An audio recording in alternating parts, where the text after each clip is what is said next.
विवाद संभव है, लेकिन जहाँ बाबा साहब की स्थापना हो रही है, जहाँ संत गुरु रविदास जी की स्थापना है, उस स्थल को विवादित स्थल मत बनाइए। अपने विवाद से पीछे हटिए, अपने दिल को बड़ा करिए, उस विवाद को समाप्त करिए, ताकि यहाँ एक भव्य और शानदार पार्क बन सके। मैं वचन देता हूँ, इसके अधूरे कामों को मैं पूरा करने की कोशिश करूँ।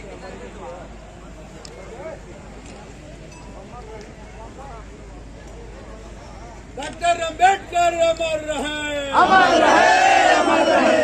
डॉक्टर अम्बेडकर अमर रहे, अमर रहे, अमर रहे।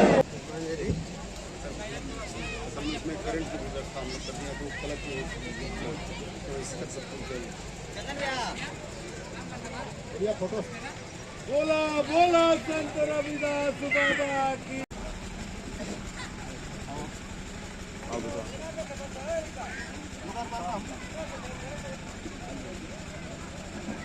रामचरण मास्टर साहब जब जाएंगे आप अब माल्यार्पण की अगली कड़ी में स्वागत करें। माल्यार्पण की अगली कड़ी में विजय सहाय जी चाहेंगे आप हमें माननीय सांसद महोदय का माला पाना करके स्वागत करें। माल्यार्पण की अगली कड़ी में चंदन कुमार साहब चाहेंगे आप हमें हम चाहेंगे मनोज कुमार से आप हमें। इस देश में जितने भी लोग हैं, जो भी प्राणी हैं, सबके लिए उस संविधान में व्यवस्था है, सबके लिए उस संविधान में अधिकार दिया गया है। और इस संविधान को जब ये देश आजाद हुआ और इस आजाद भारत में संविधान को उस दौर के सभी लोगों ने स्वीकार किया, तब यह संविधान भारत का एक विशाल संविधान, दुनिया के पैमाने पर आज जाना जाने वाला संविधान, जो धर्मनिरपेक्षता पर आधारित है, जो समानता और समता की बात करता है, बराबरी की बात करता है, और जिसने हमेशा कमजोर, गरीब और समाज के जो पिछड़े, दलित और तमाम कमजोर लोग हैं, उनको अधिकार दिया, अपनी इच्छा के अनुसार पूजा करने का अधिकार दिया, अपनी इच्छा के अनुसार कर्म करने का अधिकार दिया।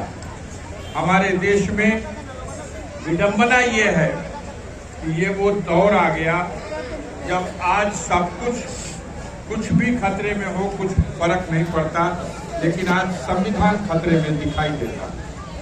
और हमारे पढ़े लिखे नौजवानों को, अम्बेडकरवादियों को ये चिंतन का विषय है, और ये विषय चिंता करने का है। ये संविधान जो भारत में इस समय स्थापित है, इस संविधान की रक्षा करने के लिए चिंता कीजिए और इस संविधान को बचाने का काम कीजिए। बाबा साहब भीमराव अम्बेडकर के प्रति अपनी सच्ची श्रद्धांजलि अर्पित करता हूँ।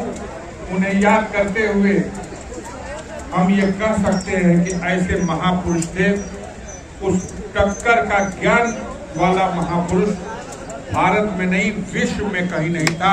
इंग्लैंड में, अमेरिका में, यूरोप में, अफ्रीका में, दुनिया के हर कोने में जो बाबा साहब की कदर है, अफसोस की बात है जिस देश के वो थे, वहाँ उनकी कदर होते हुए भी वो कदर नहीं है जो उन्हें कदर मिलनी चाहिए, जो उनमें इज्जत और सम्मान होना चाहिए।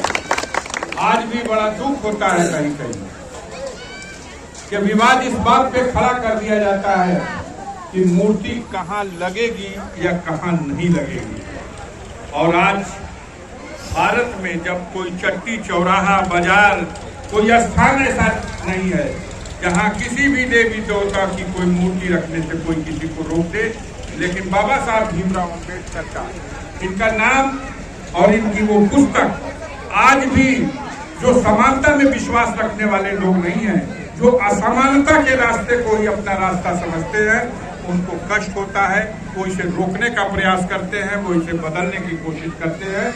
और हम आवाहन करेंगे संत गुरु रविदास जी के आज इस मेले में उपस्थित सभी नौजवानों से, बुजुर्गों से और इस कमेटी के लोगों से कि आपने बहुत अच्छा काम किया, ये पार्क बनाया, विवाद की नजर लग गया, ये पार्क कार्य है, अधूरा है। मैंने प्रयास किया था कि यहाँ एक सुंदर पार्क बन जाए। अकेला साहब ने एक प्रस्ताव दिया था, मैंने उस प्रस्ताव को स्वीकार भी किया, बजट भी आवंटित किया, कार्य भी प्रारंभ हुआ, लेकिन मुकदमेबाजी की भेंट चढ़ गया। अब अनुरोध करेंगे उन लोगों से भी कि निजी मामलों में किसी से किसी का विवाद संभव है, लेकिन जहां बाबा साहब की स्थापना हो रही है, जहां संत गुरु रविदास जी की स्थापना है, उस स्थल को विवादित स्थल मत बनाइए। अपने विवाद से पीछे हटिए, अपने दिल को बड़ा करिए, उस विवाद को समाप्त करिए, ताकि यहाँ एक भव्य और शानदार पार्क बन सके। मैं वचन देता हूँ, इसके अधूरे कामों को मैं पूरा करने की कोशिश करूंगा अगर अवसर मिला तो।